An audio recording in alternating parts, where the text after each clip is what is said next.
తాకట్లో ఉన్న మీ బంగారాన్ని విడిపించి ఆ రోజు ఆన్లైన్ రేటుకి కొంటాం. Sharma gold company.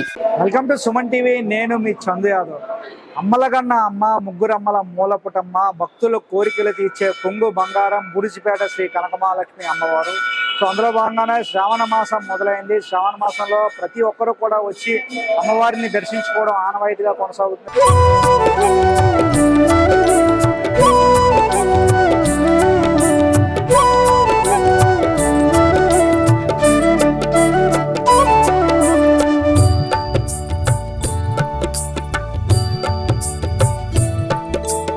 అయితే శ్రావణ మాసం మొదలు కానున్న సందర్భంగా ఈరోజు మొదటి శుక్రవారంలో అధిక సంఖ్యలో బుడిజిపేట కనకమహాలక్ష్మి అమ్మవారి ఆలయానికి వచ్చి అమ్మవారిని కోరికలు తీర్చమని మొక్కుతా ఉన్నారు. సో ఇక్కడ దీనికి సంబంధించి అసలు ఈ శ్రావణ మాసంలో అమ్మవారికి ఏ విధంగా పూజలు జరుగుతాయి, శ్రావణ మాసం యొక్క విశిష్టత ఏంటో అడిగి తెలుసుకునే ప్రయత్నం చేద్దాం.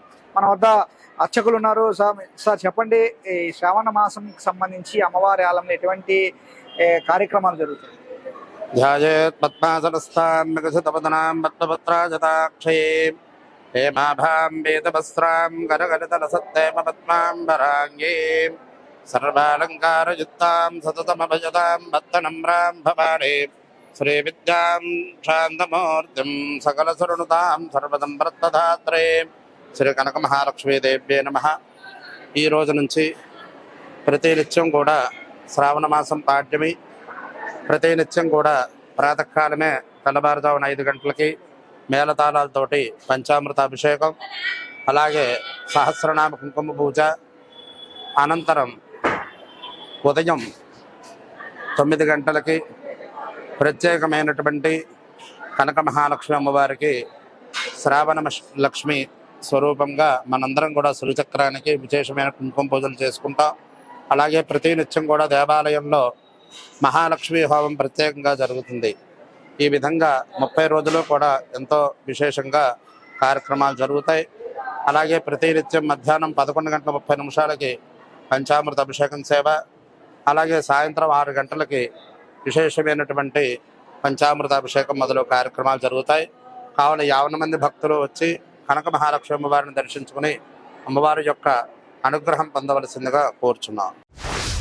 సో ఇది ప్రస్తుత విశేషాలు. ఎందుకంటే ప్రతిరోజు ఉదయంతో పాటు సాయంత్రం వరకు కూడా అమ్మవారికి శ్రావణ మాసంలో విశేషమైన పూజలు అన్ని కూడా చేస్తున్నాము. భక్తులు కూడా అధిక సంఖ్యలో రానున్న తరుణం. ఎందుకంటే ఈ శ్రావణ మాసం అమ్మవారికి శ్రావణ మాసం కావచ్చు, మార్గశిర మాసం కావచ్చు, ఎంతో ప్రీతికరమైన మాసాలు. సో ఆ మాసంలో అధిక సంఖ్యలో ఉత్తరాంధ్ర జిల్లాల నుంచే కాకుండా ఇతర జిల్లాల నుంచి కూడా అధిక సంఖ్యలో భక్తులు వచ్చి అమ్మవారిని కొలుస్తూ ఉంటారు. ఎందుకంటే కనకమహాలక్ష్మి దేవస్థానంలో కనకమహాలక్ష్మి అమ్మవారి అంటే ఒక విశిష్టత ఉంది. ఇక్కడ అమ్మవారి పుట్టారండి భక్తులందరికీ కూడా ప్రగాఢ విశ్వాసం. ఈ శ్రావణ మాసంలో ప్రతి ఒక్కరు కూడా ఉదయం నుంచి సాయంత్రం వరకు కూడా అమ్మవారిని కీర్తిస్తూ ఉంటారు తమ పూజలతో. ఇక్కడ ఆలయం యొక్క విశేషత అంటే ప్రతి ఒక్క భక్తుడు, సామాన్య మధ్యతరగతి ప్రతి ఒక్క భక్తుడు కూడా అమ్మవారి దగ్గరికి వెళ్ళి అమ్మవారిని పసుపు కుంకాలతో అమ్మవారిని పూజిస్తూ ఉంటారు. అమ్మవారిని కూడా దర్శనం చేసుకుంటారు, ముట్టుకుంటారు, పాలాభిషేకాలు చేస్తారు.